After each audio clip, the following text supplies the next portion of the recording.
minutos e nós vamos conversar com o advogado, professor de Direito da Universidade de Fortaleza, integrante da Associação Brasileira de Juristas pela Democracia ABJD Núcleo Ceará, Marcelo Shoa. Bom dia, Shoa. Bom dia, Glauco. É sempre uma felicidade grande participar do Jornal Brasil Atual. Felicidade nossa de contar com você aqui, Shoa. Embora os temas, infelizmente, ultimamente tenham sido áridos, né? Como essa questão do assassinato do dirigente petista Marcelo Arruda, que foi morto durante sua festa de aniversário, que tinha ali Lula, PT como tema, pelo militante bolsonarista Jorge Guaranho. O crime aconteceu em Foz do Iguaçu. Bom, o PT deve apresentar um pedido de federalização dessa investigação, mas antes de tratar desse pedido em si, queria que você falasse a respeito do episódio mesmo, o Shoa. Como é que você vê isso dentro daquilo que parece ser uma escalada da violência política no Brasil? Glauco, o que esperar, né, de um governo, né, o que esperar de um momento político, de um governo, né, que começa tendo que se explicar sobre a execução de uma vereadora barbaramente executada, como a Marielle Franco. Um momento histórico que começa assim não vai ser um momento histórico tranquilo, né? A escalada da violência no governo Bolsonaro é algo que vem acontecendo com o apoio da narrativa do próprio presidente da República. Não só no discurso ácido, não só na verborragia, na disseminação do ódio, na tentativa de acirrar os ânimos, mas também numa prática de facilitar o armamento da população, não só o armamento convencional, mas o armamento de calibre pesado, além da apologia, né, à brutalidade o tempo todo, concedendo graça a quem é condenado pelo STF exatamente por ameaçar a corte.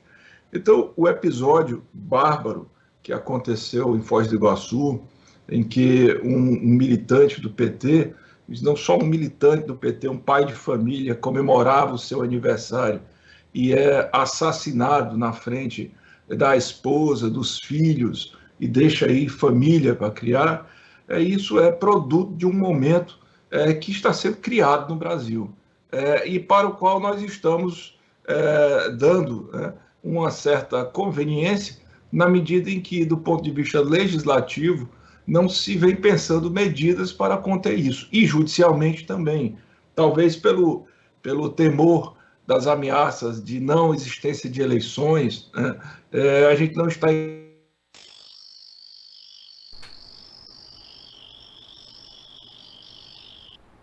Opa, parece que nós tivemos um probleminha aqui na conexão. Você pode retornar só um pouquinho, Shoa? Posso? Eu não sei onde é que eu estava. Parece que nós não tivemos.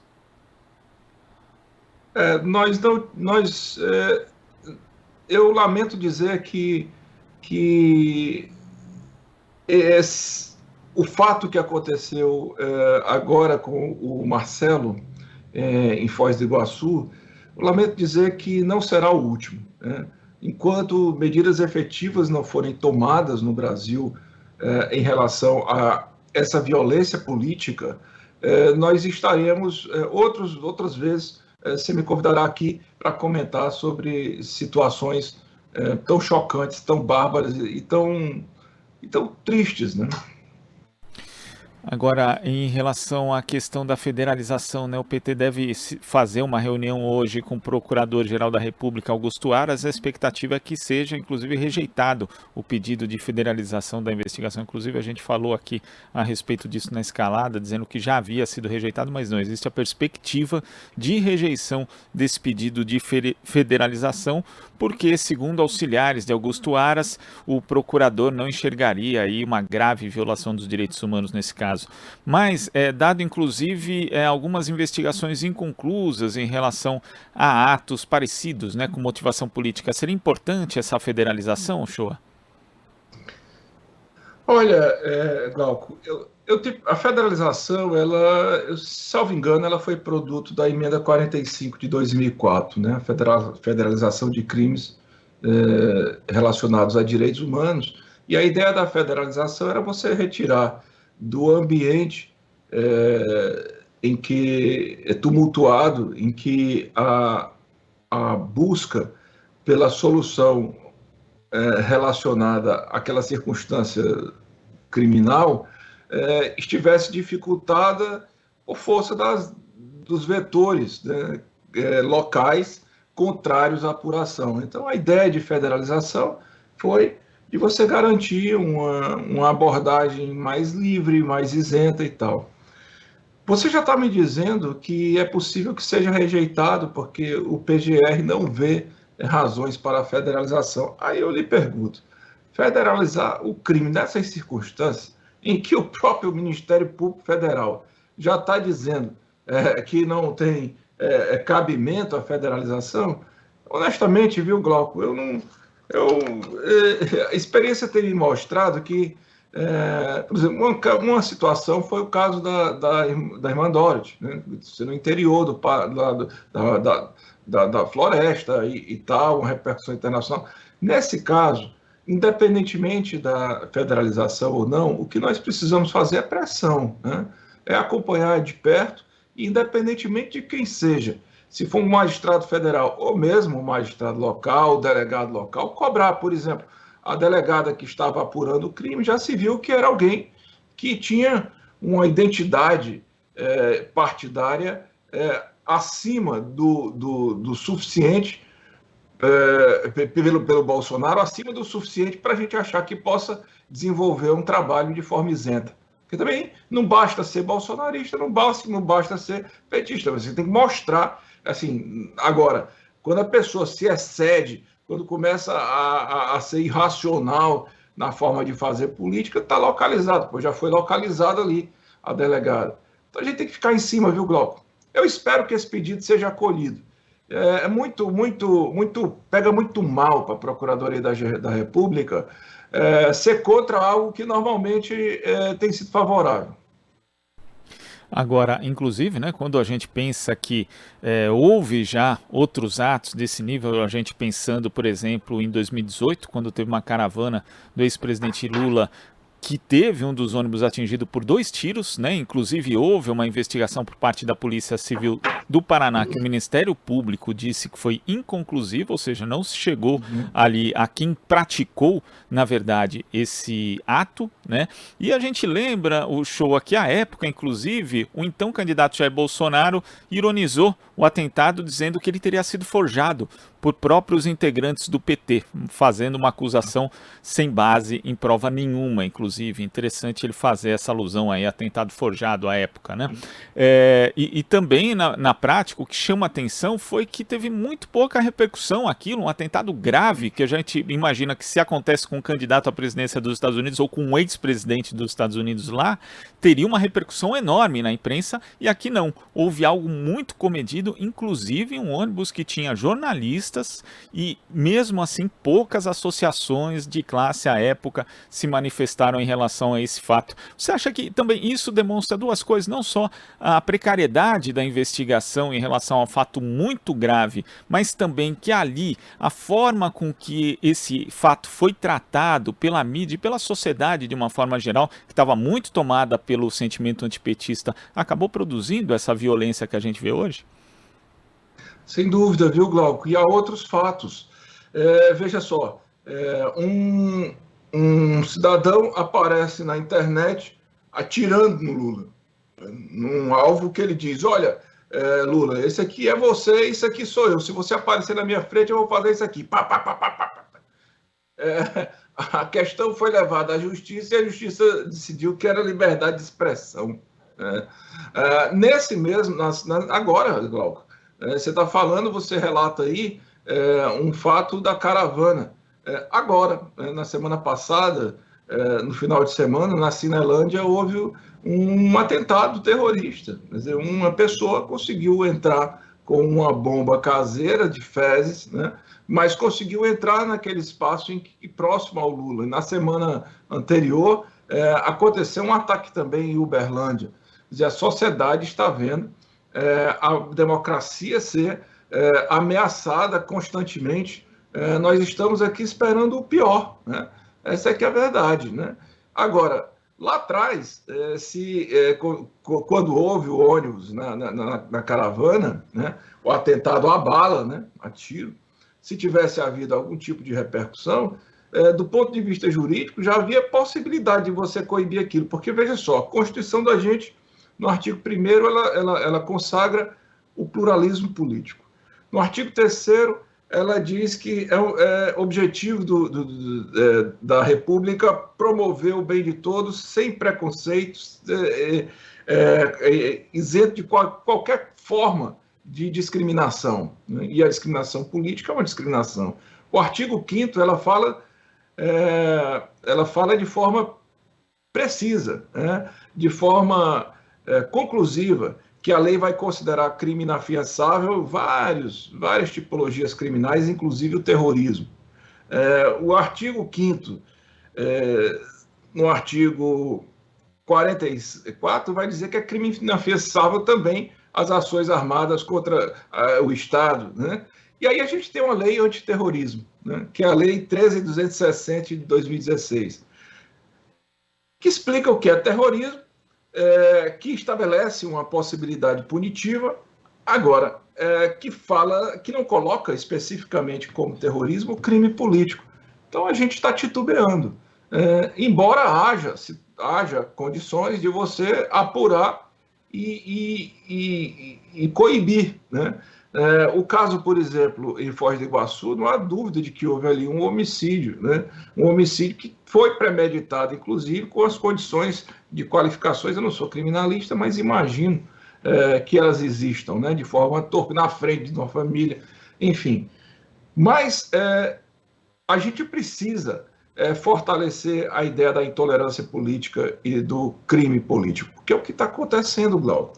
E a gente está falando do presidente Lula, da segurança do presidente Lula, mas o caso que aconteceu com o Marcelo, lá no Rio Grande do Sul, a fatalidade, a violência, a virulência, é uma situação clara de que pode acontecer com qualquer pessoa que faz militância no seu dia a dia, e mais ainda para aquelas que se expõem, que estão se expondo dentro do que a democracia permite, que é você ter o seu espaço de voz, o seu espaço de tentativa de convencimento. Não está querendo agredir ninguém por essa razão, não está querendo violentar a paz das pessoas, muito pelo contrário, está tentando ajudar o Brasil. O nosso país precisa ser diverso. A nossa Constituição tutela o embate de opiniões como algo fundamental para o crescimento da própria nação. Então, essas pessoas têm que parar com essa ideia monocromática de que só aquela ladainha de Deus, pátria, família, liberdade, não sei o que, constrói. Não, na verdade, está destruindo, né? Porque são exatamente essas pessoas que vão atrás das armas potentes, que vão atrás do uso da verborragia com os iguais, né? Que vão atrás de discriminar através da estupidez, que vão atrás de um líder, como você colocou aí, né? Que minimiza os fatos e que, pelo contrário, não só minimiza as questões graves, como vai o tempo todo oxigenando, turbinando cada vez mais a discórdia. Bolsonaro, ele é a própria besta. Ele não está aqui por acaso, Glauco. Ele tem um objetivo durante a passagem dele, criar a desunião, né? Não é um líder que agregue, é um líder que se fortalece exatamente na ruptura, né? Nós precisamos nos livrar imediatamente disso. Espero que nas próximas eleições o Brasil possa, de fato, eleger um presidente como Lula, que aposta na paz como o caminho para a resolução dos problemas do Brasil, e não no ódio, né? E não na brincadeira da arma, na brincadeira que é brincadeira em dados momentos e em outros momentos uma coisa muito séria, né? Agora, show, em meio a esse noticiário triste que a gente tem que abordar sempre aqui, infelizmente, no jornal, tem uma boa notícia aqui, que é o lançamento, a pré-venda, na verdade, do seu livro O Pesadelo de uma Nação, do golpe ao bolsonarismo. Quem acompanha a gente pelo YouTube e também pela TVT pode ver aí a capa do livro do Marcelo Shoa, que, como eu já disse, está em pré-venda. Então, daqui a pouco a gente vai ler e vai fazer uma entrevista só sobre o livro, Shoa. Mas antes, eu queria que você desse uma prévia para quem acompanha aqui o Jornal Brasil Atual do que tem nesse livro. Ah, que legal, Glauco. O livro é um grito, né? Assim, é uma manifestação de resistência minha, que foi construído também a partir de convencimento coletivo, portanto, um produto desses nossos debates. É um catálogo de textos que eu divulguei durante esse período, desde o pré-golpe de 2016 e até agora. De repente, eu percebi que eu tinha centenas de textos. E aí a editora fez uma busca daqueles que são mais significativos, foram mais significativos, e me impressionei muito, Glauco, porque o texto, analisado isoladamente, ele relata um episódio, mas da forma como ele está sendo apresentado nesse livro, ele guarda uma coerência, de modo que é possível você compreender a história do Brasil nesse período. Agora, a compreensão a partir de um olhar crítico, né? A compreensão a partir de um olhar que tem, evidentemente, um lado de entender que o que está acontecendo é um desarranjo social, um desarranjo político, um desarranjo civilizatório. E foi ótimo que esse livro pudesse ficar pronto nesse momento específico, porque eu acho que ele agrega a essa necessidade que a gente tem de refletir com mais cuidado, né? O título ficou muito legal, nós estamos vivendo um pesadelo. Lamento dizer que o livro ele é inconcluso, porque, por exemplo, os fatos de ontem, dessa semana, não estão no livro, estão fatos de 20 dias, mas é porque esse pesadelo, como eu digo, ele só vai ter fim quando a gente realmente conseguir dizer não ao fascismo e reposicionar o Brasil nos trilhos da democracia. E a ideia, Glauco, a gente já está lançando o livro físico na primeira quinzena de agosto, né? Será lançado aqui em Fortaleza e a pré-venda está muito boa, eu fiquei muito feliz, viu? O título está muito bom, a capa está muito bacana, os textos foram cuidadosamente escolhidos, houve uma revisão daquilo ali, então está um material super bacana, estou muito orgulhoso, Glauco. E espero realmente vir aqui depois para conversar sobre esse tema. Lançamento pela Kotter Editorial, K-O-T-T-E-R. Quem jogar ali em qualquer site de busca vai achar. E está lá a pré-venda do livro do Marcelo Shoa, que também... Super camarada, inclusive. É isso. E vai ter lançamento em São Paulo também, né, Shoa? Vai, rapaz, não vamos fazer uma confusão danada. É para isso que o livro veio. Maravilha. O Shoa, muito obrigado pela sua participação aqui no Jornal Brasil Atual de hoje. Até a próxima. Meu caro Glauco, um abraço para você, um abraço para Marilu, para Nahama, um beijão especial a todas e todos aí. Eu tenho um carinho grande por vocês todos e você sabe disso. Muito obrigado. Valeu, Shoa. Conversamos aqui com o advogado e professor de Direito da Universidade de Fortaleza, integrante da Associação Brasileira de Juristas pela Democracia, ABJD Núcleo Ceará, Marcelo Shoa. Você está ouvindo Jornal Brasil Atual. As notícias que os outros não dão.